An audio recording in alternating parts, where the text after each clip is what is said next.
The story's hero Hiraku Machio now lives a dream life surrounded by beautiful girls in a new world.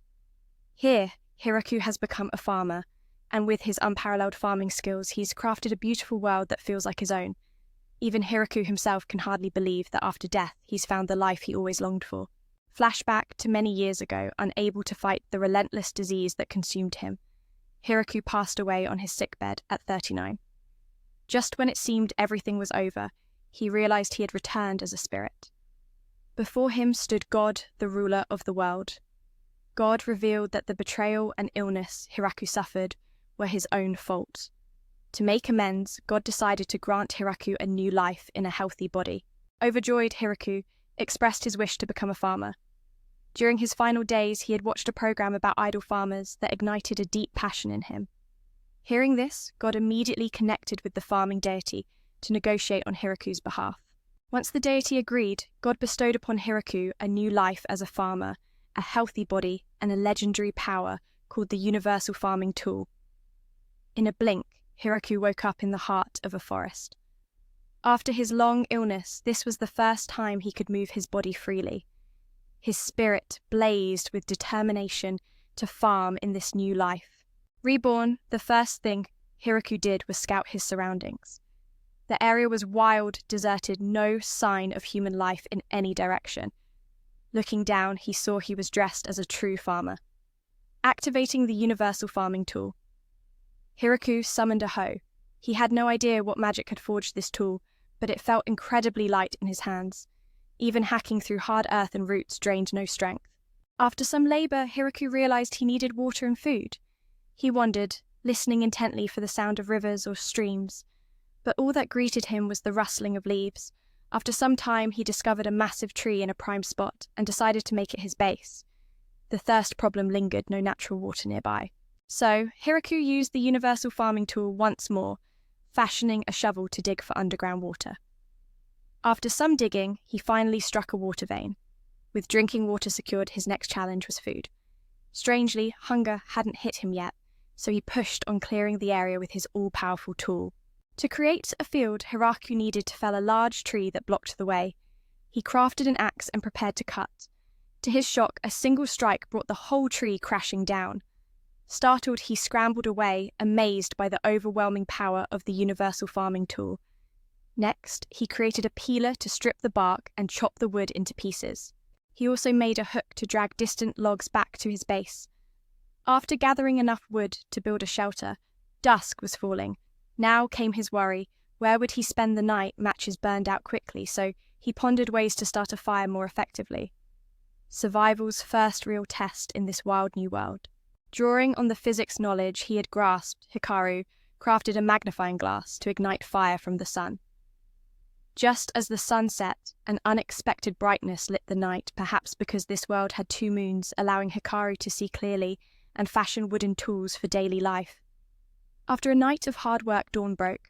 With the morning light, Hikaru grabbed his cup and went down to the well for water, suddenly remembering the more urgent task to capture fire from the sun. He then pressed on clearing the land to build a vast field, his mind wandering to what he might eat for lunch. Suddenly, a wild rabbit dashed toward him, a perfect gift from nature when hunger struck. After savoring his unexpected meal, Hikaru set out to build a latrine, using all his construction knowledge to make it comfortable. With that task done, he created a resting place and returned to tilling the earth, pondering what to plant first, potatoes, tomatoes, or cucumbers. But upon finishing the field, a harsh realization hit. Without seeds, what could he grow? Yet to his surprise, the next morning sprouts had pushed through the soil, without any seeds sown. Perhaps the magic of his all-purpose farming tool was at work. Now his mission was clear: to protect this precious crop from wild beasts. Using his magic tool, Hikaru built a wooden wall and dug a surrounding moat, keeping the dangers at bay. With defenses set, he ventured into the forest to hunt rabbits preparing for lunch. Days passed, crops grew, and he finished a simple hut. Too weak to lift wood, he dug into the ground to create extra space. A joyful realization dawned: his dream world was slowly taking shape. The next morning, Hikaru checked outside his fence and found two large dogs. One seemed wounded, so he brought them inside and offered leftover wild boar meat. Then came a surprise: the female dog wasn't injured but pregnant, about to give birth. That night, Hikaru prepared his hut to shelter the wild dogs while he returned to sleep in a tree hollow. Morning brought joy as he discovered the dog had given birth to 4 healthy pups. Generously, he shared the best wild boar meat with them. From that day, Hikaru's farm gained new members while ripe tomatoes awaited harvest and his canine companions helped hunt and guard. Though many tasks remained, Hikaru embraced a peaceful life, savoring each moment. Back in the realm of gods, one watched over Hikaru, wanting to see if the boy's new life was truly happy after the unjust fate he endured before. But fate twisted cruelly. The god sent Hikaru into a deadly forest swarming with monsters, expecting the farmer to be devoured and return as a mere spirit. Yet unbeknownst to the god, Hikaru thrived his magical farming tool, empowering him to sow any seed he imagined. Combining knowledge from his past life with the tool's power, Hikaru accelerated the growth of crops. To thank the gods who gifted him this life, he offered silent tribute. Though his meals were still simple rabbit meat and wild greens, he dreamed of planting fruit trees like apples or pears. While waiting for them to grow, he devised ways to use his dog's keen noses for scouting, easing his own travels without fear of getting lost. Eventually, Hikaru discovered a large stream, his source of water, though it lay a 30-minute walk from his base. He planned to pipe water back home. After building another latrine for future work sites, he returned with his pets on a tortoise-shaped vehicle made from his magic tool, but the forest remained pathless and treacherous, causing a fall shortly after departure. Still back at base, he expanded his fields to grow rice and rapeseed flowers. Time slipped by, and winter's chill settled in. Hikaru shivered in his only worn, foul-smelling rabbit skin. Forced to rely on fire and shelter, he endured. Then a giant spider appeared at his base, an unlikely ally that wove warm scarves and clothing from his hides, delighting him. Loving potatoes, the spider named Zabuton made its home in a tree nearby, freeing Hikaru from worries about blankets or curtains. Snow piled high, and though well stocked for winter, Hikaru felt an aching loneliness, a hunger not for food but human connection. Winter passed, and spring's arrival transformed his dogs, now named Kochi, as they matured and sought mates. Watching their pairs form, Hikaru's solitude deepened. Even Zabuton's spider had many offspring. Just then, Zabuton sounded an alarm, stirring Hikaru's curiosity. He ventured into the woods and found a girl trapped in spider silk, her cries mixing fear with confusion. Hikaru didn't know why she was here, or why his animals seemed threatened. When she called for help, he rushed to give her his cloak. Suddenly, she bit his neck, drawing blood. In an instant, she transformed into a mature woman, dressed in unique attire. Yet, as she thanked him, his dogs attacked, shrinking her back to a child. As the season shifted and winter's chill crept in, Hiraku felt the biting cold seep through his bones. His only shield, a foul-smelling rabbit pelt, offered little comfort. So, day after day, he kindled fires and hunkered down in his humble shelter. Then, out of nowhere, a colossal spider appeared at his base, weaving silk with astonishing skill. In moments, it crafted a delicate handkerchief, leaving Hiraku stunned. This spider, oddly fond of potatoes, soon wove him a warm garment from his own tattered pelts. From that moment, worries about blankets and curtains faded, for the spider made its home atop a towering tree near the base. Hiraku named it Zabuton. As snow thickened, blanketing the land, Hiraku had stocked plenty of supplies for winter, yet a gnawing loneliness and cold solitude lingered. He hadn't spoken to a soul in ages. But seasons never pause, and spring's gentle arrival brought changes. The dogs he named Kochi had grown, now pairing off in search of mates. Watching them, Hiraku's solitude deepened even as Zabuton multiplied its kind nearby. Still, Hiraku hadn't found a single friend. Suddenly, Zabuton's alarm bell pierced the silence, jolting Hiraku into action. Sensing danger approaching his sanctuary, he ventured into the forest to investigate. There, tangled in spider silk, was a young woman laughing despite her predicament. Hiraku wondered why she was here, what had provoked the beast to menace her. But when she cried out for help, he offered her his cloak. Unexpectedly, she bit his neck. With a sip of his blood, she transformed, now a fully grown woman dressed in unique attire. Yet before she could thank him, the dogs attacked, shrinking her back to her smaller form. Desperate, she begged Hiraku to move the dogs away. Only then did he understand their meeting was chance, and she harboured no ill will. Her blood-sucking was not an attack, but a means to heal and maintain her magical disguise. Seeing her bullied, Hiraku allowed her another sip. His robust health meant she could feed without harm. He then guided her back to his base. Surrounded by Hiraku's strange treasures, she was amazed how could such beauty and bounty thrive in the heart of the wild. Her eyes sparkled at the exotic fruits she had never known. Hiraku sliced a tomato for her, and as she tasted it, joy lit her face.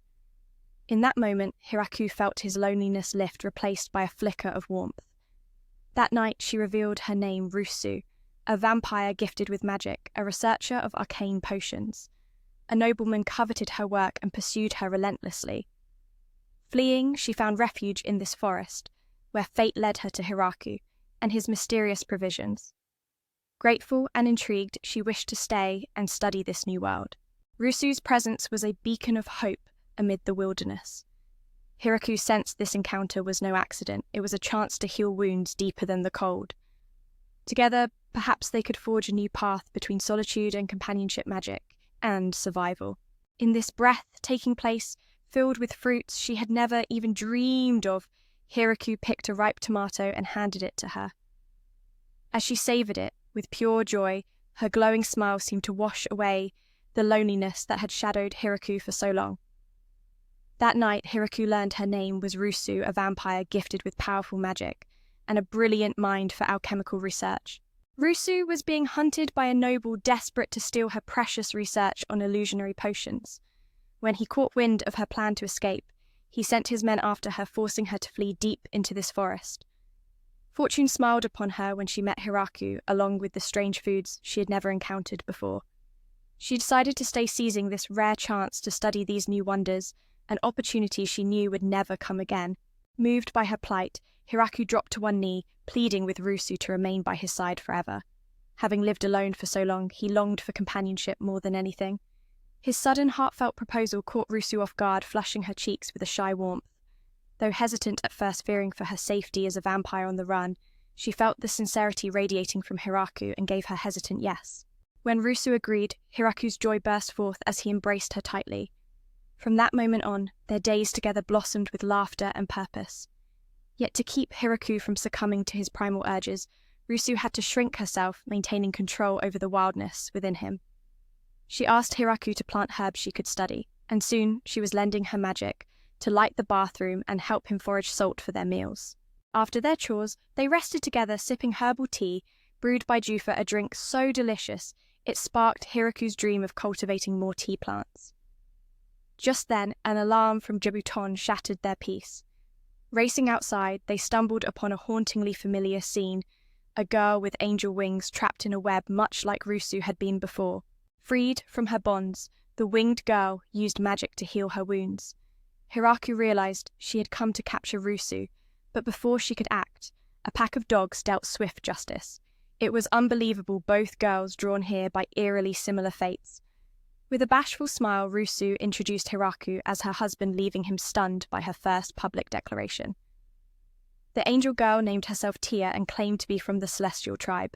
When asked why she sought Rusu, Tia accused her of stirring chaos in the town. Rusu retorted that a troublesome noble had forced her to make potions for him, but she had sabotaged his orders, with explosive brews costing the noble his pride.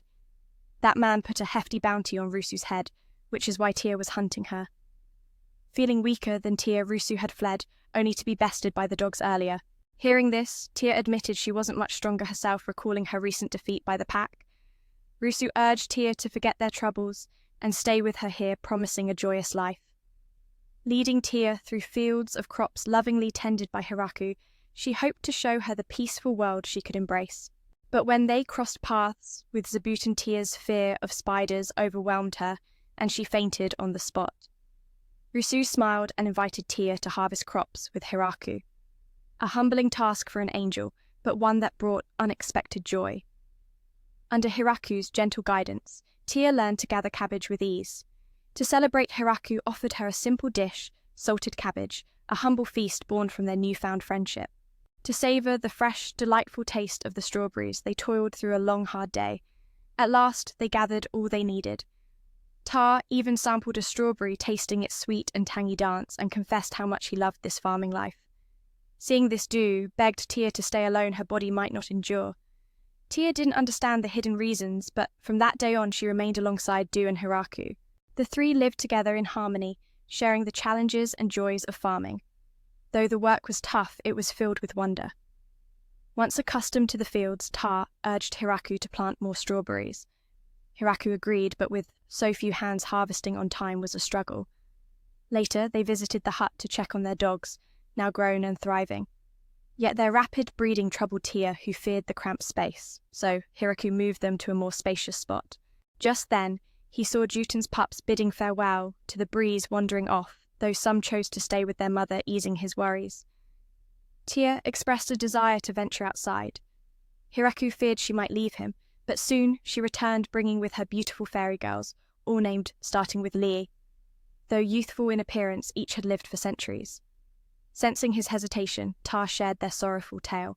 Originally from the northern lands, their home was destroyed 200 years ago in a human war. Since then, they roamed the forests as nomads, seeking a place to settle and grow their kin. Now they wished to stay with Hiraku. With Du and Tia's heartfelt pleas, Hiraku agreed, welcoming the group. Soon, they encountered Rabto and his pack of dogs, the sight so terrifying it left everyone fainting on the spot. With their numbers swelling, Hiraku decided to build a new home. All 7 fairy girls wanted to live together, so the house would be grand. Thanks to a magical farming tool, the surrounding trees were swiftly cleared. The fairy girls' meticulous construction skills shone through, completing the house in just 10 days, bringing joy to all. Hiraku felt a twinge of sadness seeing it dwarf his humble hut. Inside, the grand hall opened up with soaring ceilings, and upstairs held all the private rooms needed. The central space was wide, perfect for work and meals. The fairy girls adapted quickly to farm life, easing Hiraku's worries about harvests. One day, chatting with Leah, he learned that unlike what he'd believed, fairies did eat meat and use fire. Leah explained that fairies cherished nature but had adapted differently. She joked that if Hiraku had lived in the forest as he did, everything would have turned to grass by now. Seeing his old-fashioned ways, Leah offered to teach him metal forging. Though Hiraku expected only dwarves to wield the forge, these fairy girls excelled, mixing coal and iron powder, heating the furnace and crafting a beautiful pan. Hiraku couldn't help but lavish praise. Leah claimed this craft was easy after 200 years of nomadic life. They'd mastered everything except reproduction. Hearing that, Hiraku worried for his well-being but felt joy knowing they'd come to stay with him. Later, Leah asked about the rice fields nearby. Hiraku had already harvested and milled the rice into flour. Seeing this, Leah eagerly requested some flour to bake cakes. Overjoyed, Hiraku agreed and the girls baked together. When the cakes emerged, their aroma alone made everyone's mouths water. They savoured the cakes with delight, unable to resist such sweetness. Inspired, Hiraku began planning to expand the fields, yet he wondered who claimed this land. Du explained that, in terms of influence, this territory likely belonged to the Demon King. Hearing that, Hiraku's heart trembled. Had he disturbed the darkest realm of this world? Seeing his fear, Du took his hand and assured him, since he created this place, it was now his domain. That night, the 3 fairy girls chatted about Hiraku, admiring how he tamed a pack of hellhounds and a demon spider and cultivated lush fields. Though Hiraku knew little of this world, he lived with carefree spirit, always thinking about how to improve his base. The next morning, Hiraku found a queen bee trapped in spider silk near the zabuton. Seeing it was harmless, he kept it safe at the base. Near the orchard, Hiraku built a small hut for the bee to nest. 10 days later, the hive was complete, though Hiraku still wondered how he'd harvest honey. Taya found the hive interesting, but when he approached, the bee flew away in a rush. Later, Hiraku returned to the reservoir he had dug, intending to channel water from the stream for daily use and farming. Yet the question remained how to guide the water here. Initially, he thought to build stone channels, but Leah pointed out stones were scarce in the forest. Wooden pipes risked leaks. So from the earth, dug up for the reservoir, Hiraku used the magical farming tool to harden the soil like concrete, forming a water trough. Together with the fairy girls' construction skills, they built a water channel from the stream to the reservoir swiftly. Soon water flowed freely, carrying strange fish into the reservoir, turning into a feast for all. At first, Du and Tia hesitated, fearing these fierce fish, but seeing Hiraku eat calmly, they joined in praising the taste. The fairy girls also wanted to try, so the fish were all prepared and enjoyed. After the meal, Hiraku readied tools to plant wet rice. He had experimented before, and now with water flowing in, he shaped 2 rice paddies. The girls thought he planned to farm fish, but Hiraku held seedlings ready for transplanting. He encouraged everyone to help guiding their first steps. Though clumsy at first, soon the paddies were complete. Thanks to the magical tool, the rice ripened in an instant. Together, they harvested and dried the grain to remove moisture. Later, alongside the ethereal girls of the fairy tribe, Hiraku helped carve a waterway from a bubbling spring to a waiting reservoir. Thanks to their combined craftsmanship, the channel was completed swiftly, carrying life-giving water directly to the pool. Hiraku watched as the flowing stream brought with it strange fish gifts from the forest's depths. These unexpected treasures soon became a feast shared by all, nourishing not just bodies but spirits too. Du and Tia hesitated to eat at first. These fish were fierce wild creatures. But when they saw Hiraku devouring them without a flinch, curiosity won over. They took a bite, and soon everyone was praising the taste, unable to resist. Even the fairy girls yearned to try, so the fish were quickly devoured by all. After the meal, Hiraku prepared his tools to plant rice paddies. He had experimented with rice before, and now the water was already channeled into the reservoir. With a snap, Hiraku used his all-purpose farming tool to carve out 2 rice fields and guide the water in. The girls mistook his actions for fish farming, but Hiraku was ready with seedlings to transplant. He urged everyone to help drawing a few basic lines to teach them. Though clumsy at first, the fields were soon complete. Thanks to the magical farming tool, the rice grew and ripened in the blink of an eye. Then, Hiraku and the girls harvested the crop and laid it out to dry, removing all moisture. To separate the grains, Hiraku crafted a threshing machine, inspired by the era of the Trung sisters. After threshing, he used a mortar to pound the rice into edible grains. Finally, he held in his hands the rice he had grown with his own efforts. Du and Tia looked eager to taste it, but Hiraku reminded them there was one last step cooking. He asked Du to use fire magic to light the stove, and in moments the rice was perfectly cooked. Du's appetite was about to burst, but Hiraku said there was one final touch. He shaped the rice into onigiri, stuffing it with the fish meat from before. After so much effort, the girls finally savoured the fruits of their labour, showering Hiraku with praise. He felt this was the happiest moment for any farmer. But when he reached for a bite, only a single grain remained. Seeing their enthusiasm, Hiraku decided to plant another field. The fairy girls easily cleaned themselves with magic. A simple breath was enough. Hiraku, however, was not so fortunate, so he planned to build a large bathhouse. After sketching the design for the girls, they eagerly began construction. Soon, the bathhouse was complete, with water drawn from a nearby stream. But Hiraku didn't know where the wastewater would go. Tia suggested using slimes to purify the dirty water, and Waste then went to catch a group for testing. Hiraku expected the slimes to attack him like other adventurous beasts, but these were gentle creatures capable of cleansing water and even purifying toilets. He joked that only the bravest would dare to relieve themselves on top of these slimes. Later, gathering firewood to heat the bath, Hiraku noticed many mushrooms sprouting. Worried they might be poisonous, he tried to cultivate edible varieties instead. So absorbed in mushroom farming, he only opened the bathhouse by evening.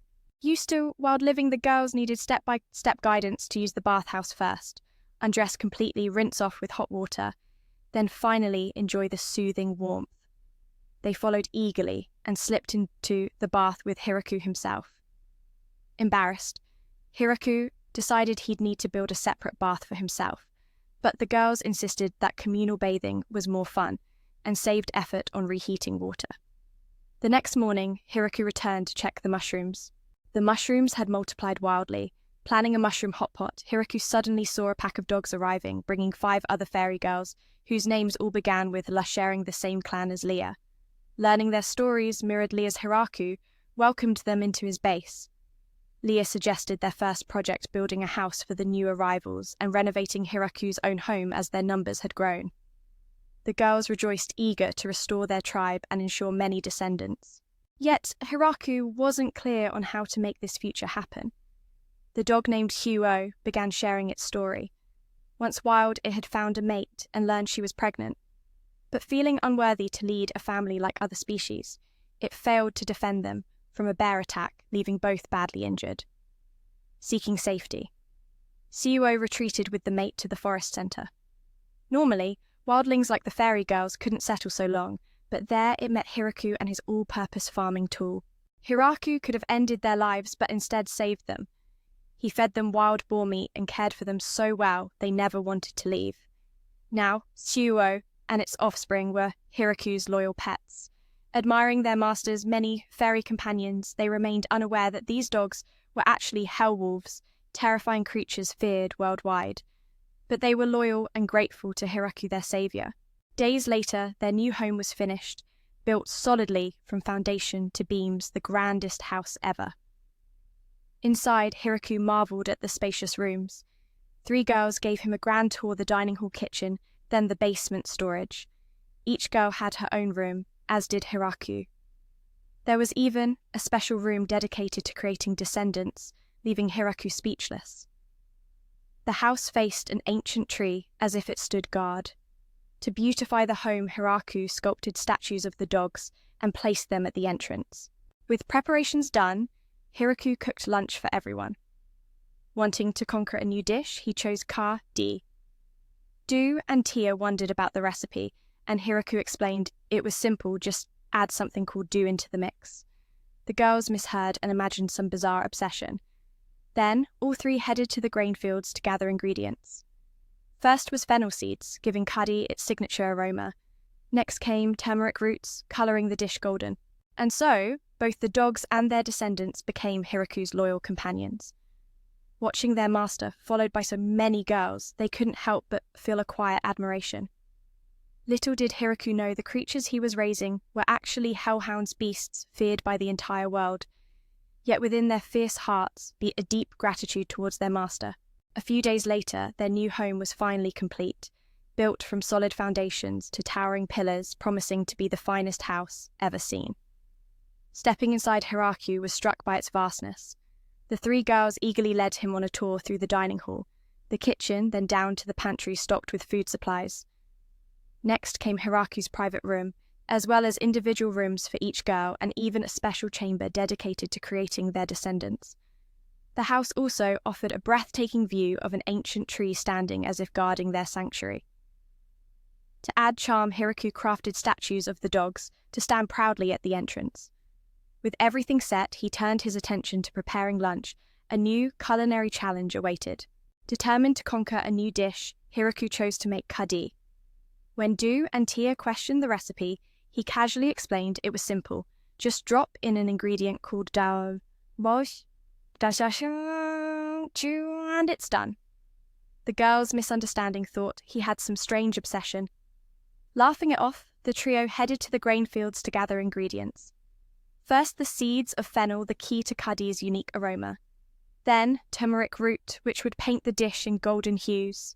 After cleaning the roots, Du and Tia used magic to dry them swiftly. Next came coriander seeds for the flour, while the green leaves would become fresh herbs. Though Hiraku found the herbs fragrant, the hellhound sniffed them and bolted away, hinting that this plant was a natural repellent for their kind. Intrigued, Du immediately wanted to study this mysterious herb. Meanwhile, Hiraku gathered peppercorns and chili peppers to spice things up. But when he looked back, the girls had already gone off to investigate the herb, leaving him and Leah to continue cooking. With Hiraku's guidance, the 2 swiftly prepared the kadi. As the meat simmered to tender perfection, Hiraku realized something was missing. Bread, specifically, a flatbread similar to a loaf. Counting everyone at the table, he got to work. First, he rolled out the dough gently, then laid it over the pan's surface. Minutes later, the golden naan was ready, just as the stew neared its delicious finale.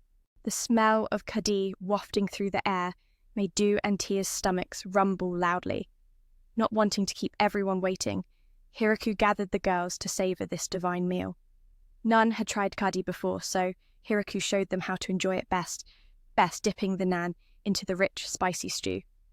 As they ate, praises spilled out. The more they tasted, the more addictive it became. Before long, the pot was scraped clean. Unfortunately, the hellhounds couldn't join. They were no match for the fiery peppers and black peppercorns. Hiraku himself shared their fate, chuckling as the spicy stew disappeared in a flash. But seeing everyone's joyful faces filled his heart with warmth. As winter approached, Hiraku began preparing firewood too. He smoothed the flour batter, then poured it onto the back of the pan. Minutes later, the flatbread was perfectly cooked. Meanwhile, the pot of meat stew was nearly tender. Du and Tia caught the aroma of the spicy meat, their stomachs growling in response. Not wanting to keep everyone waiting, Hiraku eagerly joined the girls to savor the legendary stew. Since none had tasted it before, Hiraku patiently guided them on how to enjoy the stew with the flatbread, sparking their curiosity. The girls took their first bites and praises flowed endlessly. Each mouthful seemed better than the last until the pot was scraped clean. Unfortunately, the dogs couldn't handle the heat. The stew was fiery, packed with chili and pepper. Hiraku himself shared their fate. By the time he reached the pot, there was nothing left. Yet seeing the joy on everyone's faces filled him with deep satisfaction. Winter was approaching May fast, and Hiraku began gathering firewood to prepare. Jabon was preparing to hibernate, so beforehand it crafted soft mats for Hiraku.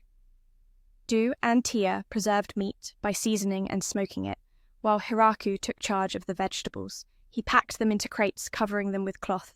When snow fell, the chill would keep the produce fresh through the cold months. With chores done, Hiraku noticed Du could wield magic effortlessly, so he tried to cast a spell, but nothing happened. That night, Du explained that without proper training, magic wouldn't manifest. This revelation made Hiraku feel painfully inadequate, while he excelled in cooking and farming magic was beyond him. Yet Du reassured him he was the most remarkable of all, because only he had managed to settle in this untamed land, a feat no one else had accomplished before. Finally, winter arrived. Hiraku inspected their surroundings and found everything in order. Knowing they'd spend most time indoors, he created games flip chess, regular chess, and mahjong to keep spirits high. After Hiraku taught them flip chess Du, and Tia challenged each other to a duel. Their past was tangled with old grudges, and this game became their battleground for settling scores. In their first match, Du was overwhelmed by Tia's tactics. Frustrated, she feigned a slip, knocking over the board, hoping for a restart. But Tia effortlessly restored the pieces with magic and walked away, leaving Du stunned. Hiraku moved closer to the two elf girls, sensing the intensity of their rivalry. The duel crackled with tension, as Kuo, the beast companion, surprisingly coached Tia, showing a deep understanding of the rules. Hiraku was amazed. How could these creatures grasp such complex games like humans? He was about to challenge them himself, but recoiled after sensing their overwhelming energy. After her loss to Tia, Du threw down a challenge to Kuo, hoping to claim victory against the dog. But fate repeated itself, and she was defeated once more. Next, the group gathered for a mahjong match. Hiraku, determined to avenge Du's losses, fought hard, but ended up in last place. The winner was Kuo, who earned the honor of the champion. With that, Hiraku reluctantly joined the ranks of the defeated alongside Du. Leaving behind the mind games, they moved to a simpler pastime, bowling. Du couldn't understand why knocking down those pins mattered, so Hiraku drew villainous faces on them, making the game a thrilling battle against imaginary foes. This straightforward game, filled with laughter and light-hearted competition, became a favorite among the girls. Thanks to Hiraku's inventive spirit, the long winter passed swiftly. Snow melted and spring breathed new life into their kingdom. On the first day back to work, Hiraku was eager to finish his planting. But when he asked if Jabon had awakened, he was startled by an alarm bell. Everyone rushed outside to find a massive dragon looming nearby, an ominous visitor stirring the quiet peace. The arrival of this colossal dragon shattered the calm, marking a turning point in their journey. It was a reminder that even in moments of warmth and joy, shadows lurk, testing their courage, unity, and resolve. As the winds of change swept through their world, Hiraku and his companions braced for the battles ahead, their bond stronger than ever. If you've ever faced the unknown with just a flicker of hope, you'll understand the weight of this moment. Let's hold that light close and see where it leads next. Flying straight toward the base, I called it a griffin, though how it found its way here was a mystery. At that moment, Hiraku was ready to do something to drive it away, but the griffin let out a deafening roar, gathering its energy and launching a fierce attack on the base. Luckily, Du and Tia cast their protective magic just in time. but the flames still spread, forcing the fairy girls to scramble to extinguish the fire. Seeing the Griven threatening to destroy their home, Hiraku knew he had to take it down here and now.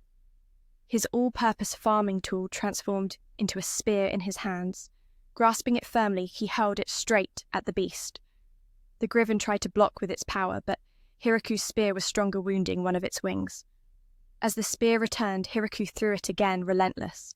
The Griven was sent crashing to the ground. Witnessing Hiraku's raw power, the fairy girls were a mix of awe and fear. They gathered around the fallen creature to check its condition. Hiraku wondered if someone had sent the Griven here to attack the base, but Ta assured him it was just a wild beast that happened to wander into their territory. Relieved, Hiraku decided to turn the Griven into dinner for everyone. The fairy girls were thrilled watching Hiraku prepare the meal. This was their first time tasting Griven meat, since anyone who tried hunting them before ended up burnt to ashes. Hiraku laid out various dishes made from the meat, and as everyone ate, their praises filled the air. Amidst the joy, Du and Tia reminded everyone of the spear from earlier that afternoon, still visibly shaken. Both agreed that if they had been struck by it, they wouldn't be sitting here now. They joked it was lucky to face just a pack of dogs instead of Hiraku himself back then. Meanwhile, at the Demon King's fortress, 3 of the 4 heavenly kings were terrified to hear the Griven fell from only 2 attacks. They didn't know who this opponent was, but his power was overwhelming. Fear ran so deep that one even resigned on the spot. At the gate, the Dragon Keeper Doram asked his subordinate Gucci what would happen if he got hit by that spear. Gucci replied grimly that anyone struck would end up like the Griven destroyed, best not to cross Hiraku anymore. Back at the base, Hiraku reflected on the Griven meat from yesterday, delicious but missing something. Looking over the vineyard, he realized it was grapes for wine. He figured there must be wine here since everyone worked hard harvesting. Just crush and ferment, and you get wine. So he asked the girls to stomp the grapes enthusiastically while he changed the barrels below, careful not to spill. At first, the girls were unaccustomed. None had ever stepped on food like this before. Hiraku reminded them to walk in circles and watch their steps, but no sooner said than Leah and Tia tumbled down. To keep their pace steady, Tia suggested they sing as they worked, turning the task into a lively chorus. Even Du and Hiraku got swept up in the fun. Soon enough, 16 barrels of grape wine were ready, just waiting to ferment. Though a lot, if they drank daily, it would disappear fast. Life was joyful for Hiraku, but the gods weren't quite done with him. The goddess of agriculture scolded her father, the deity, for first throwing Hiraku into a deadly forest, and then handing him the holy spear green, a weapon that would drain its wielder's life force eventually. The god reassured her that Hiraku's strong body would withstand it, but she wasn't convinced. When she saw Hiraku sculpt her father as an old man, she punished him to kneel for 300 years in penance.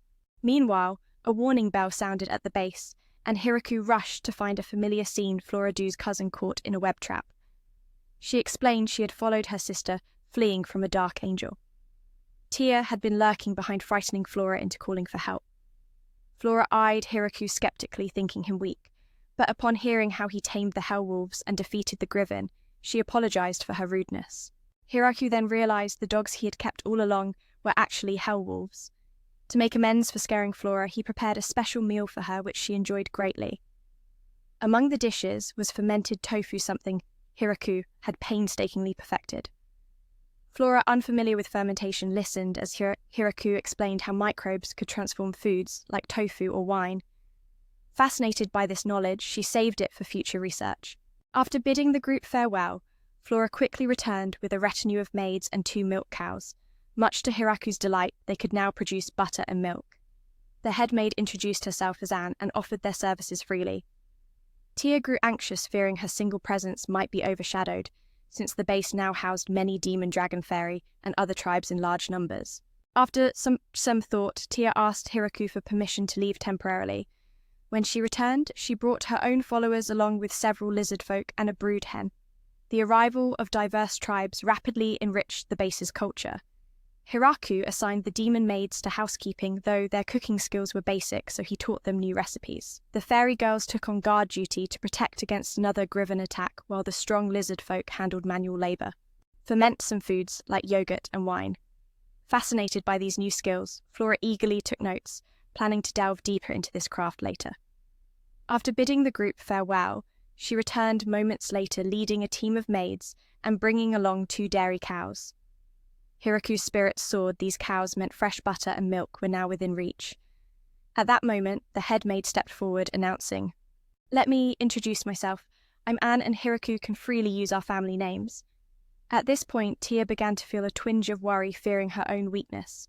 In the base, the demon clan dragon. Clan and fairy clan thrived with countless members, yet the angel clan, her own people, stood alone, just one. After much thought, she asked Hiraku for permission to go out for a while. When she returned, she came back with her own loyal followers. Alongside them were several lizard folk, and even a giant hen capable of laying eggs. The arrival of these diverse clans rapidly enriched the culture of the base. The demon clan maids were assigned by Hiraku to manage the household, though their cooking was quite basic, so Hiraku personally taught them his recipes. Meanwhile, the angel clan girls were sent to guard the perimeter, ready to protect against any return of Wen near the base. Strong lizard folk took on the physical labor duties. At this moment, Hiraku realized the village population was growing fast. To add to that, Leah brought back many other fairy clan girls because none of the fairy boys had survived. So the heavy responsibility of continuing their lineage now rested squarely on the shoulders of this humble farmer, Hiraku. The next morning, Hiraku called representatives from all clans to discuss matters. What began as a tiny clearing had blossomed into a sprawling village. Hiraku wanted everyone to participate in naming this new home. Du suggested naming it after Hiraku himself, but that fell off, and preferred naming it after the forest surrounding them, the Forest of Death. Suddenly, Butto called out to open the door, revealing a majestic, ancient tree outside. Seized by inspiration, Hiraku instantly named the village Great Tree Village, as that tree was the very heart where it all began. That night, a grand feast celebrated the new name, and of course, the first batch of homemade wine was poured. From then on, everyone started calling Hiraku the village chief, a title that made him a bit shy, but Du insisted only he was fit for the role. Filled with joy, Hiraku declared the party officially started. The villagers threw themselves into celebration, toasting both the village and their new leader. Though called, the chief Hiraku's daily duties remained unchanged.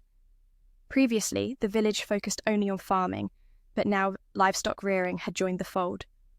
Suddenly, an angel sentry reported the arrival of a messenger from the demon kingdom.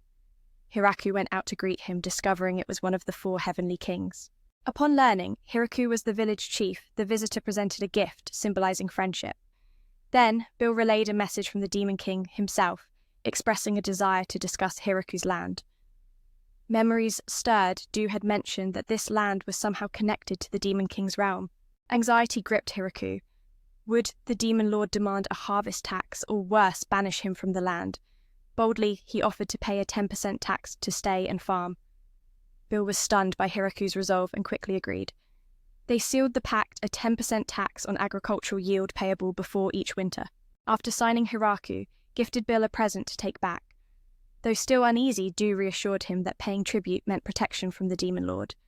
Tier revealed the usual tax rate was closer to 50 to 60%, making Hiraku's bargain an incredible feat. As if that wasn't enough, the Demon Lord's gift included a miraculous panacea, a true mark of a diplomatic war god. Meanwhile, the 4 heavenly kings were stunned to learn Hiraku had pledged allegiance. Were his intentions pure, or was some shadowy plan unfolding? After all, Hiraku's strength had crushed Ween, and his allies included a vampire princess and a divine destroyer angel. The village boasted a legion of hellish wolves and fairy maidens, while outside, assassin angels stood guard. Now, Hiraku aimed to join the Demon Lord's army itself. Bill couldn't refuse. Denying him risked the demon fortress being razed. Before leaving, Bill received a gift from Hiraku, 6 apples wrapped in cloth woven by a demon queen. This fabric held power rivaling that of the previous Demon Lord. The Serpent Heavenly King shuddered, demanding to refuse once more. The next morning, a new visitor arrived, Dragon God Dorum, and his retinue bearing a precious sword as a gesture of goodwill. They lived south of Hiraku's land neighbours by fate, coming to pay respects. Hiraku thanked them warmly, but noticed Dorum kept bowing low. Gucci nudged Dorum to raise his head, revealing the dragon god's immense stature. Inviting Dorum inside, the god shifted into human form, still wary of Hiraku's overwhelming power.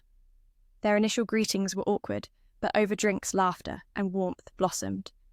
Dorem confessed a desire to stay forever, never to return home. Seeing this, Gucci reminded him there were pressing matters awaiting, and warned against overstaying and troubling Hiraku. After Dorum departed, Hiraku pondered how best to host future visitors. Surely many more would come to see the village. Days passed, and Hiraku prepared himself, ready to welcome the tides of destiny that would soon wash over his humble land. They decided to build a guest house, knowing the crowd would be huge. The suggestion was a large house, the first floor for welcoming guests, and the upper floor for those who wished to stay overnight. So the Fairy Clan girls rolled up their sleeves to construct the guest house, while Hiraku pondered how to greet visitors warmly, because the angelic girls were suspicious of strangers. Meanwhile, the God Clan guys always gripped their weapons tightly. With this vibe, guests might get scared and leave before arriving. So they crafted a special bell for announcing visitors, and Hiraku, along with Du and Tia, would personally greet newcomers at the gate. But Anne and Zaga immediately opposed this plan, fearing imposters might sneak in pretending to be guests. Thus, the welcoming team gained a few new members. When Flora expressed a wish to stay, Hiraku assigned her night watch duty, trusting the vampire clan's stamina for sleepless nights. Once preparations were complete, Hiraku had the chance to welcome the next visitors, the Beastmen, from the eastern mountains near Howling Village. Du sensed something shady about them, probing deeply. Even the Hell Wolves were equally wary. Only after confirming they weren't enemies were they invited inside. The handsome Beastmen were served by beautiful maids, but when the feast was about to start, the three maidens locked them inside. Hiraku was puzzled, but the trio explained that sincere guests always bring gifts. These newcomers had none, and even left two behind as ambushers, lowering their credibility. So they were served modest dishes only. Feeling a bit sorry for them, Hiraku gave them extra wine, but Anne limited each to just 2 cups. At that moment, Hiraku approached to inquire further. Goth, the representative of the Beastman group, revealed to Hiraku that their village mainly survived through hunting and mining. They traded extensively with humans beyond the mountains, but trading was tough and they needed new partners. During their search, they discovered Hiraku's village. Feeling uneasy, Hiraku asked about the 2 ambushers. Goth explained that on their first visit, fearing harm, some ran back to warn their people. When they saw Goth's group was friendly, Hiraku opened up to him more. Goth wished to trade goods with Hiraku. Without currency, they bartered products instead. Since the villages were far apart, they needed a way to transport goods. That's when Hiraku had an idea. He proposed using wolves as carriers. When he asked what items they wanted to trade, Goth shared they sought food supplies from Hiraku's village in exchange for glass and metal goods, exactly what Hiraku needed. Without hesitation, he agreed. The trade partnership was born, lifting the Beastman's spirits. Their village was poor, and this was their first big deal. Soon after, Hiraku set out to attend the village market. Hu Hing Ti represented Hiraku there. Because the market was far from Hing village, they sought help from Dorum, who requested a barrel of Hiraku's wine in return. Seemed he still craved its flavour from past visits. Thanks to Dorum's help, the trade went smoothly. Days later, Tia returned and reported to Hiraku that the Beastmen were thrilled to enjoy his crops. Seeing Dorum sad about selling Hiraku's precious wine barrel, Hiraku invited him to stay for a night of feasting and merriment. Then Ta informed Hiraku that 20 beautiful young women from Hing village wanted to migrate here. Naturally, they were all young and pretty. Hearing this, Hiraku demanded 2 young men too, since the place already had many girls. The next day, the Beastmen girls arrived at Hiraku's place. Among them was a girl named Senna, accompanied by 3 young men exactly as he requested. Though the boys were too young by standards, Hiraku thought in 5 to 10 years they'd become the village's future. By then, they'd share the heavy responsibilities of manhood alongside him. The girls feared harsh treatment living here, but Hiraku reassured them, ordering servants to prepare rooms. However, anyone who met wolves or spiders fainted on the spot. The girls could use magic easily, just like everyone else. At this moment, Hiraku noticed from the tribe, even the lizards and the tamed beasts can effortlessly cast spells. Heck, even the slim can breathe fire. Watching this, Hiraku felt like a mere shadow of strength. Yet he believed his path was simple focus on farming rather than chasing magic. Suddenly, a powerful commotion stirred nearby. The guardian angel rushed to inform Hiraku of a fierce battle unfolding in the northern forest, a clash between a bear and a colossal serpent. The girl looked worried, fearing the fight might spill over and threaten their village. But Hiraku's mind was on something else, wondering if bear or serpent meat was even edible. She led Hiraku to the site where the massive creatures were locked in combat. Seeing their strength, she wanted to call reinforcements, but Hiraku urged her to lower their altitude just a bit. With a single slash wielded in his hand, both beasts collapsed writhing on the ground.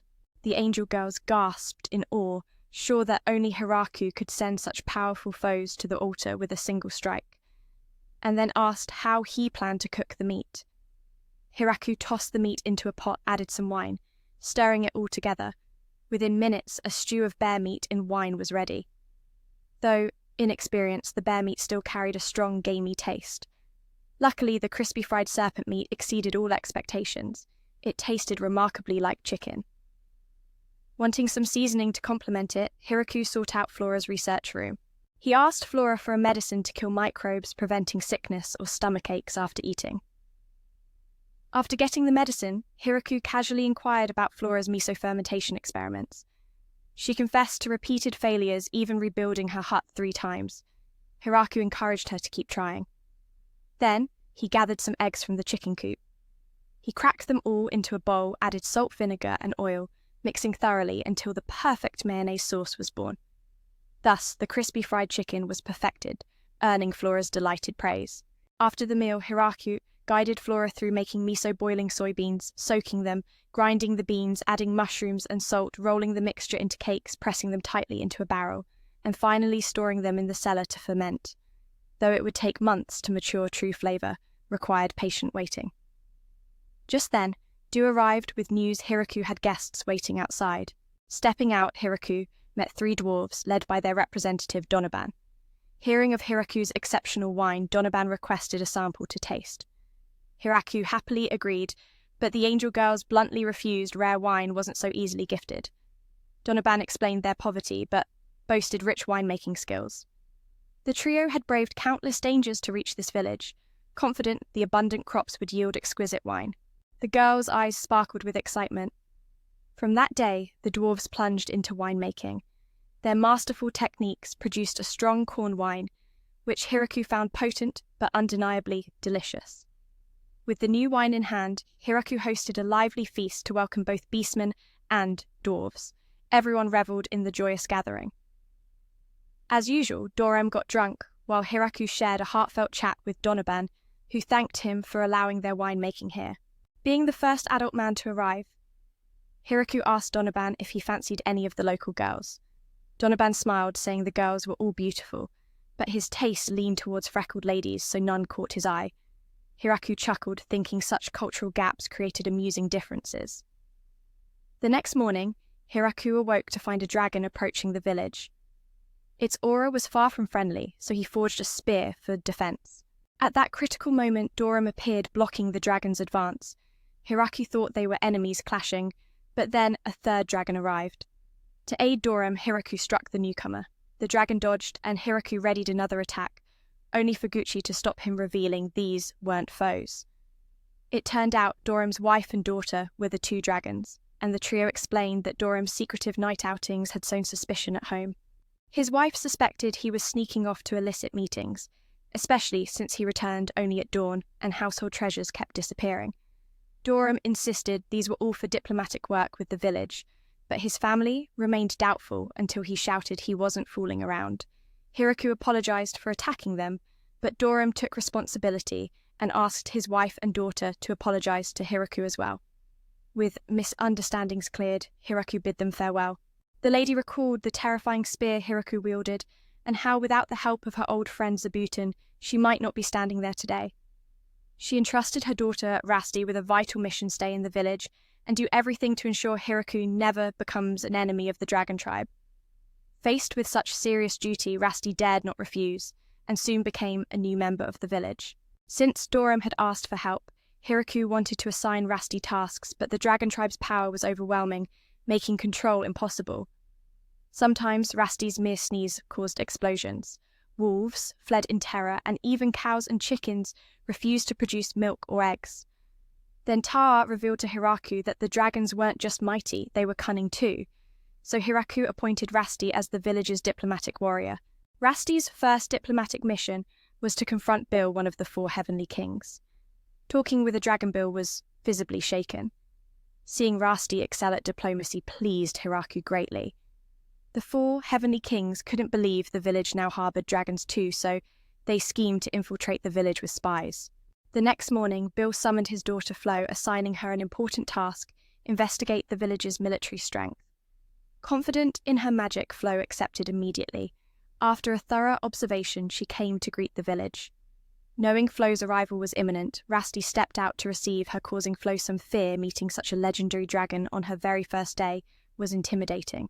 Hiraku wanted to assign tasks to Rusty, but the dragon clan's overwhelming power made everything beyond control. Sometimes Rusty's sneeze alone caused massive explosions. The wolves feared approaching, and even the cattle and chickens refused to produce milk or lay eggs. Then Ta revealed to Hiraku that the dragon clan wasn't just powerful, they were incredibly intelligent. So Hiraku appointed Rusty as the village's diplomatic war god. Rusty's first victim was Bill, one of the 4 heavenly kings who trembled during talks with a dragon clan member. Seeing Rusty excel at diplomacy, Hiraku was pleased. The 4 heavenly kings couldn't believe the village now hosted a dragon clan and planned to send spies to monitor it closely. The next morning, Bill summoned his daughter Flam, entrusting her with a vital mission to investigate the village's military strength. Confident in her magic, Flam accepted readily. After observing the village, she approached to introduce herself. Knowing Flam would stay here, Rusty greeted her, intimidating her slightly, meeting a legendary dragon right away who started talking about local crops. Walking together a while, Rusty grew busy with duties, so Flam took the chance to explore. The village was home to many clans: beastmen, dwarves, Doo's vampire clan, angels, including Tia and the trio of angel assassins on guard duty, and even the fairy clan. With such strength, how could the Demon King's army stand a chance? Plus, the village's pets included a pack of hell wolves and demon hounds. Flam learned these were just subordinates. The village's true leader remained a mystery. At that moment, Hiraku passed by, greeting Flam. Seeing Hiraku was just an ordinary man, Flam ignored him and left. But upon returning, she realized he was the village chief, filling her with fear for her earlier disrespect. Hiraku also learned she was Bill's daughter, and was glad she got along with Rusty, but puzzled why Flam seemed scared of him. The story then shifted to the slimes that Tia brought, which multiplied into various colours. Flam's uneasy feelings grew. To punish this little troublemaker, they organise a trial with severe penalties like burning or drying it out to death. But Flo steps in, pleading that the slime has shown remorse. Against all odds, the slime is acquitted of all charges. Since then, whenever there's a party, that cheeky slime always shows up to join the fun. Hiraku is amused by this, but with so many slimes around, it's hard to say if the girls feel the same. Autumn is settling in, bringing cooler air, and suddenly Hiraku gets a craving for hot pot. So he and the girls whip up a steamy feast to warm their spirits. But a hot pot without seafood, that feels like a sad, empty vessel. The girls are puzzled when Hiraku mentions seafood. They've never seen the ocean, so all they can do is imagine giant sea creatures. Flo then mentions a bustling seafood market south of the forest. Upon hearing this, Rusty eagerly wants to fly there, while Flo contacts a merchant she knows. When food's involved, you can bet the girls get fired up. 3 days later, they return with a merchant named Michael. He brings all kinds of seafood from his trade routes. When Hiraku mentions the seaweed he's been cultivating, Michael promises to collect and deliver it regularly. Michael's visit serves 3 purposes. First, to deliver seafood to Hiraku. Second, to propose a long-term partnership. And third, to become the authorized merchant in charge of all agricultural transactions here. Hiraku's crops are so enticing that Michael promises to sell them at premium prices. Though Hiraku remains a bit skeptical, Michael hands over a list of goods he's currently handling, inviting Hiraku to consider and accept the offer. Before leaving, Michael expresses a wish to come back and try Hiraku's wine. Rusty immediately shuts down that idea. Wine isn't exactly a tradable commodity. After escorting Michael back, Hiraku reflects on him as a shrewd businessman. He hopes the crops will fetch good prices and that this partnership lasts. Meanwhile, Michael, though thrilled to connect with Hiraku, feels a knot of fear tightening in his gut. 3 days prior, Michael received news of a group of distant clients arriving carrying some agricultural products for trade. Thinking it was a minor deal, he nearly sent them away. But a merchant's intuition told him this was a valuable transaction. He invited them in, and it turned out they were Flo, daughter of one of the 4 heavenly kings. If that's the case, sentence incomplete in original. Sentence incomplete in original. Back then, when he sent her away, it was probably already a deadly risk. Yet, going along with the flow was Rusty, the Dragon Clan princess, sensing that this deal was a gamble. But he couldn't just ignore them. A lifetime as a merchant hadn't prepared him for a transaction like this when his very life hung by a thread. Still looking over the agricultural goods, they were undeniably valuable, each fruit worth a handful of coins. Fortune was rushing in too fast to stop, so he agreed to trade with the 2 girls immediately. Michael ordered his men to gather the finest seafood at the harbour, while preparing for a trip to meet the partner right away. He thought he'd be heading to the royal capital, but the actual meeting spot was a deadly forest. Before arriving, he even got to witness the Rusty Dragon Clan family. At Hiraku's village, he met all sorts of fascinating characters, but on his way out, Rusty herself threatened him. Only then did he finally breathe a sigh of relief when the deal was done, though his hands and feet were trembling. Meanwhile, Hiraku and the girls were overjoyed. They finally got to savour the legendary seafood hot pot. The next morning, Hiraku woke up to see a dragon provoking him, having even defeated the 3 angels, and he wondered if it wanted to fight. This dragon was destroying everything around with a teasing, almost taunting attitude. So Hiraku conjured a spear, and with a single throw, the dragon crashed down. But upon approach, he found the dragon was actually a beautiful girl. She showed no sign of hostility. Hiraku asked why she acted that way. The girl hesitated to give a convincing answer, until Dorim appeared and explained everything. Hiraku learned her name was Hakuren, his older sister. Since Dorim had arranged Rusty's marriage, Hakuren came to see what kind of man Rusty's husband was. Knowing Hiraku's strength, she only wanted to play a little. But Dorim hinted there was more to the story. Hakuren was actually jealous, because her nephew married before her. Hiraku found that plausible, but couldn't forgive the chaos she caused. So Hakuren had to fix the mess she made. That night, she threw herself into the party with everyone, and seeing her so natural, made Rusty apologize to Hiraku. After the feast, Hakuren challenged Hiraku to a mahjong game, still sore from earlier. She wanted to wager something to get back at him, but Hiraku, clueless about stakes, said the loser had to strip completely. Everyone loved that punishment and wanted in. That's when Hiraku realized he might have just played himself. An intense mahjong battle erupted. Spectators around worried for Hiraku as he kept losing left with only a single pair of shorts. Meanwhile, those who should have been stripped remained undefeated. Hiraku suspected cheating, but the truth was the Dragon Clan was simply too clever. In the end, Hiraku was utterly defeated, and the happiest were Hakuren and the girls, having witnessed Hiraku's secret weapon. Meanwhile, at the Demon King's fortress, the 4 heavenly kings grew anxious upon learning the village had recruited another Dragon Clan member. Bill asked the Demon King if he had any plans for the village, but his real concern was his daughter now coming of age and increasingly ignoring him. Looking back at the village, Hakuren had become a teacher. They're skilled and diligent, yet lazy and stubborn at times, so teaching the Beast Tribe was her best fit. The next morning, 3 Snake Tribe noble girls came begging Hiraku for mercy.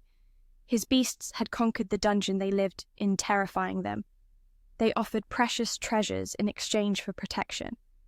Seeing his beasts had caused trouble, Hiraku traded his agricultural goods for their rare minerals and reminded them to wear more clothes next time to save him from awkwardness. From then on, they helped Hiraku transport goods to partners. Back at the Demon King's fortress, his daughter Yuri was furious when servants reported Flem had been taken hostage at the Great Tree Village. She vowed to attack the village and reclaim Flem from Hiraku's hands. Meanwhile, Flo was busy with village affairs. Her father used magic to warn her the Demon King's daughter Yuri was gearing up for war. While Flo was away, his subordinates planted the idea in Yuri's head. Flem was baffled. What had those three noble girls eaten to get so bold when she always reported the village was full of powerful figures that could flatten the Demon King's castle if provoked? Bill said he already explained to the Demon King, but the king spoiled his daughter. Flem wanted to persuade the Demon King herself, but he stopped her fearing the king would suspect Flo of rebellion. He added, the attack was planned for tomorrow, with about 300 troops or less than the villagers could handle. So the next morning, the attack dubbed Egg Toss Battle unfolded. The outcome anyone could guess. Later, the three noble girls formally approached Hiraku. When he asked who they were, Flem explained they came from the demon realm and were ready to atone by working there. If they dared cause trouble again, Flo would deal with them harshly. Hearing this, the three girls turned pale and looked toward Yuri. Flo introduced herself as Yuri's close friend. Seeing Yuri trembling, Flo told Hiraku to just pretend Yuri was invisible. Hiraku went off to work the fields, asking Flo to show the girls around the village. Flo then reminded the three noble girls to work hard and keep their identities secret. Yuri wouldn't get special treatment, so they'd all call each other by first names. Flo led everyone on a tour from the grapes used for wine to newly planted rice fields, the water wheel and ripe apples. The village was full of wonders. Bill said he had explained everything to the Demon King, but the king doted on his daughter. Flam wanted to persuade the Demon King herself, but Bill stopped her, fearing the king might think she was plotting rebellion. He also revealed the attack would come tomorrow, with only about 300 soldiers, enough for the villagers to teach them a lesson. So, the next morning the egg-throwing stone battle began. The results were predictable. Later, the three noble maidens came to formally meet Hiraku. When he asked who they were, Flam explained they came from the demon realm, ready to atone by working here. If they misbehaved again, Flam would deal with them harshly. Hearing this, the maidens turned pale and glanced nervously at Yuri. Flam introduced herself as Yuri's close friend. Seeing Yuri trembling, she told Hiraku to treat Yuri like an invisible person. Hiraku then went to work in the fields, asking Flam to guide the maidens on a village tour. Flam reminded the maidens to work hard and keep their identities secret. Yuri was not to receive special treatment, so they would all call each other by first names. Flam led the group through the village, from vineyards producing wine grapes to newly planted rice fields, a water wheel, and ripe apple trees. Impressed, the three noble maidens still dreamed of conquering this place, but Flam overheard and made them change their minds immediately. Later, the four entered the guest house and met Rusty, the diplomatic war god. The noble maidens scoffed, thinking aristocrats like themselves shouldn't live in such a rustic place. That night, they tried to escape, but ran into the hellwolves passing out on the spot. The next morning, they awoke only to face Jabuto's pups knocking out the maidens again. After this, they meekly stayed and became office workers supporting Flam. Meanwhile, Princess Yuri was guided around the village by Flam. After playing with the hellwolves, Yuri confessed she couldn't believe such a wonderful village existed outside the demon realm. She blamed herself for her ignorance that led to the initial attack. At first, Yuri thought Flam's reports were fake, but seeing the Dragon Clan here, she finally believed. She explained that Flam left her behind, so she had to come here. Hearing her best friend was taken hostage deeply troubled Yuri. Understanding Yuri's heart, Flo quickly apologized for causing her worry. The two then returned to join everyone for dinner. It was Yuri's first time tasting the local food, and the three office girls were overjoyed. Hiraku noticed that Do had stayed in adult form all day and wondered why she couldn't transform back. The next morning, Yuri intended to help with farm work, but the subordinates stopped her, insisting that farm labor was only for the lowly. Seeing the wolf cubs insult farm work, Flo threatened to purge them all. So Yuri's group ended up helping with the farming alongside the Beastman kids. After finishing, they had lunch and rested with everyone. The next day, Yuri bid farewell to the village, expressing deep gratitude to Hiraku for the incredible experiences she had there. The kids were sad to see her go, but she promised to return. Senna gifted Yuri some rice cakes made from the grain they had harvested together. When she turned to the three subordinates, they said they wanted to stay because the food was too delicious and there was still plenty of office work. After Yuri returned, the Demon King sensed something was off. The reason Yuri was diligently working every day and no longer paying attention to him. Bill explained that the princess had grown up and was now focused on state affairs. But upon hearing grown up, the Demon King imagined someone had wronged his daughter and immediately flew into a rage, demanding to annihilate the culprit. Bill urged him to stop overthinking and maintain the dignity befitting a demon king. After Yuri's return, the village began preparations for the winter harvest. Seeing the mountain of food made Hiraku both joyful and a bit anxious. There was so much that wasting it would be a shame.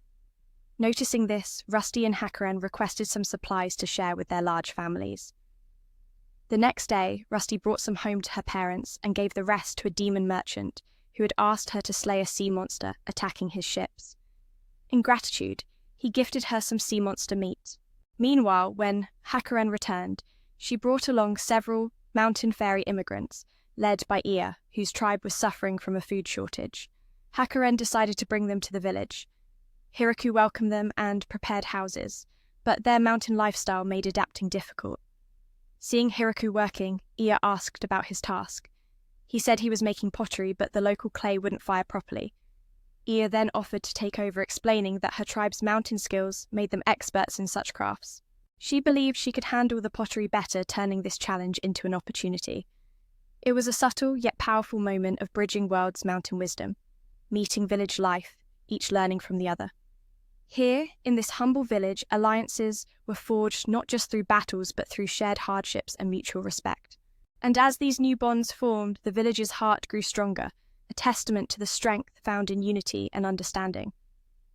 It reminded me sometimes the greatest magic isn't spells or power, it's the simple act of welcoming others and working together. If you ever feel like an outsider, remember this village where even the most unlikely souls find a home. One day, Leah found some clay and brought it back after a few days, which meant Hiraku's pottery work finally succeeded. On the way, Leah also discovered a dungeon to the north. It was unlike anything from the sugarcane tribe, so Leah asked Hiraku for permission to scout it out. Hiraku agreed immediately, but warned everyone to be cautious and not reckless. As Leah's group set out, the men's bathhouse was completed, and Hiraku was enjoying a moment of peace. Suddenly, trouble brewed outside. Flen caught 3 office girls trying to sneak in. They claimed they wanted to cozy up to the village chief by giving him a back massage, but before they could act, Flo R caught them foiling their plan. The next morning, the scout team returned and reported a giant snake inside the dungeon. The village had to exterminate it immediately because the future of the fairy tribe depended on the snake's meat. Seeing Hiraku puzzled, Leah explained that the snake's meat wasn't just nourishing the kidneys and boosting virility, it also enhanced vitality, benefiting married life and helping couples conceive. That's why the fairy tribe's girls were so determined. This revelation made Hiraku uneasy, so he quickly changed the subject. Meanwhile, the seasons shifted from autumn to winter. When Hiraku noticed Du wasn't feeling well, concern crept in. Du said she just had a mild fever and some nausea. When Senna asked if she craved anything sour, Du admitted she did. Senna recognized these symptoms. They reminded her of a woman from their village who had once been pregnant. Senna then confidently told Du she must be carrying good news.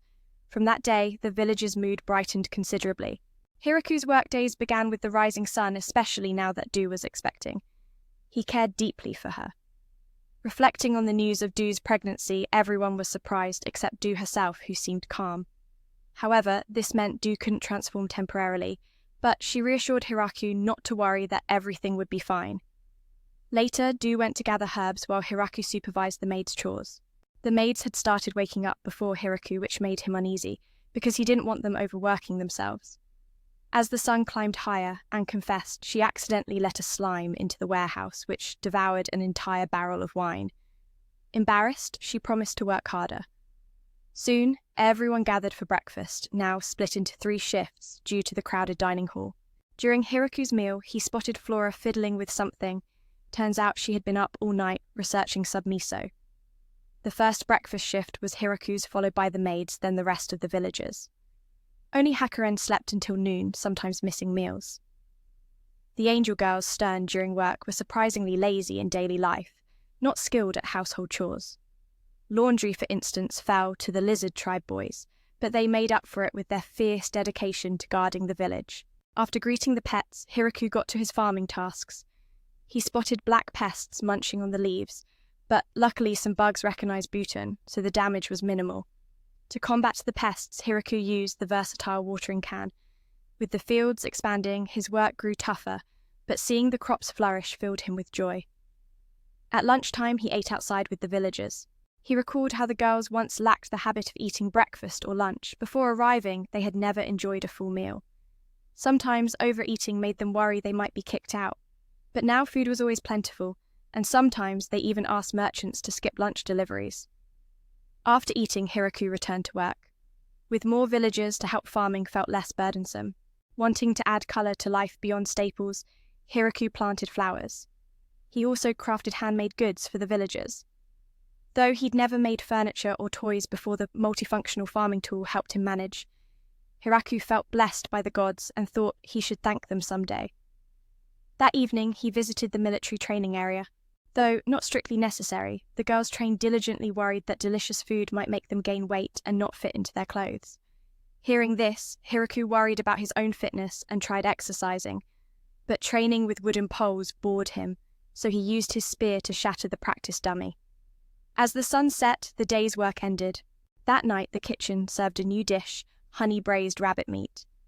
When Hiraku asked if they were confident it was good, they admitted only 20%, but they served it anyway to avoid wasting ingredients. Hiraku ate it all to avoid disappointing the maids, but soon realized some enjoyed the dish more than he did. A taste truly vary. Flo then informed Hiraku of a letter from Yuri, requesting more apples and a zabuton cushion plus a new shirt. Flen thought the princess was a little selfish, but Hiraku happily accepted. After dinner, Hiraku headed to the men's bathhouse for relaxation, which was always reserved in advance. Sometimes, if he was late, he'd have to soak with the girls. After bathing, he prepared to rest, but tension lingered. The air smelled of danger. The fairy girls were secretly communicating, plotting something suspicious involving Hiraku. When he entered his room, he felt watched.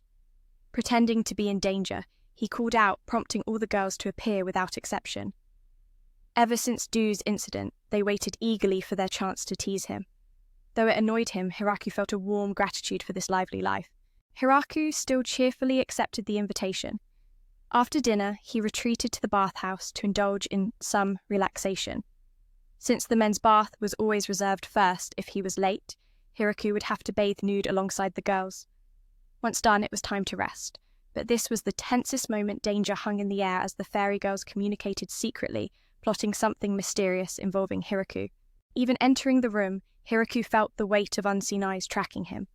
Pretending to shout that he was in danger, the girls immediately appeared, not missing a single one. Ever since the incident with Du, these girls always waited eagerly for a chance to sip him. Though a bit annoying, Hiraku's heart swelled with joy, silently thanking the gods for this life before drifting into sleep. At the dwarves' village brewery, work buzzed with passion and dedication. Hiraku expected occasional drinking breaks, but everyone remained solemn, believing drunkenness would ruin the quality of their brew. Even when Hiraku complimented the taste, they dismissed it as spoiled, and set it aside to distill later, with fruit starting a fresh batch anew. Their fiery dedication earned Hiraku's deep respect. The dwarves also requested Hiraku triple the grape harvest now so they could pour their souls fully into the brewing. Right then, Senna rushed in with news a stranger had arrived in the village. Upon arrival, Hiraku saw a man kneeling before his god statue.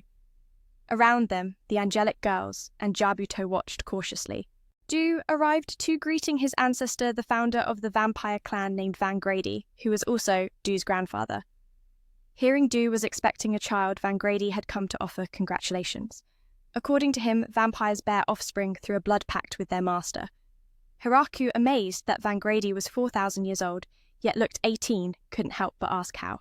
Van Grady revealed that to live so long, vampires must erase parts of their memories. Hiraku found this unsettling, but Van Grady assured him it becomes normal with time. After their talk, the ancestor sent greetings to Hiraku. He had been so absorbed by the god statue that he forgot Hiraku's presence. As the first vampire of the dragon clan, Van Grady held a unique place. Seeing the statue rekindled Van Grave's delight, he felt luck would follow him nearby. He wished Hiraku would gift him the statue, but Hiraku explained it was a village treasure and could not be given away. Van Grave's expression shifted from joy to disappointment. To mend this, Hiraku promised to craft him a new statue. Once completed, Van Grave knelt repeatedly in gratitude, overwhelmed with happiness. Their visit ended with warm farewells. Van Grave also congratulated Du on a safe pregnancy and expressed deep thanks to Hiraku. After leaving the village, Vangrave headed to the church, the very place where he served as the head. This return was after 50 years. He told the church leader that big changes were coming. The leader was puzzled until Vangrave explained he intended to place the statue in the main hall. This meant moving the most revered statue elsewhere, a shocking idea. Yet, upon seeing the statue carved by Hiraku, the leader was deeply impressed and wished to honor Hiraku. Vangrave revealed that Hiraku wasn't interested in fame, so he pledged to support him by ensuring future generations remember both Hiraku and the village. Vangrave then sent a luxurious piano back to the village as a congratulatory gift for Du's childbirth and as thanks for Hiraku's statue. The piano was exquisite, and everyone decided to place it in the village's grand dining hall. Because it was such a precious instrument, the 3 office girls were eager to try playing it, curious and excited. But when the moment came, they all hesitated, each politely deferring to the others. In the end, no one dared to touch the piano, fearing damage. So, the 3 girls approached Hiraku, asking for a humble, simple piano to practice on. Seeing their longing faces, Hiraku contacted Michael to send them a different piano for practice. He understood how special Vangrave's piano was and wanted to keep it just on display. The piano quickly became beloved, and they eagerly practiced, sometimes playing late into the night. The intense music sessions kept Hiraku awake, unable to rest. Spring passed and the sunlight grew fiercer. Absorbing this warmth made the fruits flourish more vibrantly. After urging everyone to get some rest, Hiraku resumed his remaining tasks. Noticing his dedication to farming, Du reminded him to take breaks and regain strength. She believed that no matter how strong one's body is, rest and relaxation are essential. If we're to survive life's battles, sometimes the strongest armor is a moment of peace, a chance to breathe and gather strength. Hiraku's journey is not just about toil, but about the delicate balance between effort and rest, hope and endurance. In this world where ancient legacies meet modern hearts, where forgotten memories are etched anew, and where even a simple piano can become a beacon of connection, this story reminds us that growth is both a struggle and a song. If you've ever felt worn down by your battles, take a breath and remember, sometimes rest is the greatest act of courage. When you work too hard, illness is almost inevitable. Seeing Du still active despite her pregnancy, Hiraku's worry grew. Yet Du reassured him, explaining that everyone advised staying active to keep her body strong. She even added that among her maids, some had once been midwives, so there was nothing to fear about childbirth. Curious about how pregnancy felt, Hiraku and the others asked Du. She laughed it off, saying it was like carrying 2 cabbages inside, hardly a burden. But the tough part, she couldn't drink alcohol, which left her craving it, confession that left everyone speechless. The next morning, the 3 guardian angels came with a request. They asked Hiraku's permission to sell off all the villagers' alcohol, hoping to help Du avoid temptation for a while. But when everyone imagined delicious dishes without a drop of wine, resistance grew. Understanding their kindness, Hiraku proposed aging the alcohol longer. Let it mature, he said, and when we drink again, it'll taste even richer. That's the best way to abstain. Meanwhile, the dwarf clan grew somber, wondering if their brews had suddenly lost favour. Did the village now despise their alcohol? Hiraku reassured them, "We're just supporting Du. Once her time is up, every girl will party hard." He encouraged them to brew even more, and so life in the village settled into a new rhythm. Hiraku checked in on Du as her belly swelled, signalling the approaching birth. Gifts poured in the angel trio brought a snowflower to cool her room. Aya gifted mountain herbs to strengthen her. Rusty gave her a magical pearl that restored Mana, a keepsake from her father. Maiden prepared nourishing pudding, Hakuren brought fresh apples, and Leah crafted a floral wreath. The pet group offered rabbit meat and tiny clothes for the baby, while Du's lizard clan brother pledged to donate blood to boost her health. Overwhelmed by the kindness, Du's joy was palpable. Hiraku noticed the dwarves also gifted a mysterious hammer, its purpose yet unknown. Suddenly Du felt a shift in her body. Sensing labour was near, the maids readied warm water and towels. Senna stayed close, preparing to assist with the delivery. While Hiraku's heart ached, he couldn't be by her side. So he retreated to the great tree hollow, the place where it all began, and prayed for a smooth birth. Time passed swiftly and dawn broke. Hiraku rushed to Du's room, where joyful voices told him she had given birth safely. Following their lead, he gently cradled the newborn in his arms, feeling the baby's warmth and mischievous spirit. Du smiled, recalling how lively the child had been, even in the womb. Then, the baby smiled back, a moment that flooded Hiraku with happiness. Everyone congratulated him on becoming a father. In that instant, Hiraku wished nothing more than for his son to grow strong and healthy, untouched by the illnesses that haunted his own past. Du took his hand, promising they would raise the boy together. As if on cue, the baby cried out. Hiraku froze, unsure how to respond. Du suggested the name Amphet, hinting the boy might be a half-vampire carrying the blood of both parents. Hiraku's mind drifted back over all that had happened since his arrival. What he once feared would be a lonely farming life had blossomed into a vibrant community filled with friends. Not only had he become village chief, but now a father too. Determined to repay the villagers' kindness, he called a meeting the next day to announce a new system reward coins. The village girls were puzzled, but Hiraku explained these coins would reward those contributing to the village. They could trade them for goods or services, a currency to bring order to their growing community. Money is inevitable, he said, and this is our first step. He detailed how food supplies would be pooled and fairly distributed, with coins serving as a fair exchange. Flaem and Leah caught on quickly, having seen money before. Rusty and Hakuren of the Dragon Clan, accustomed only to gold, were just learning.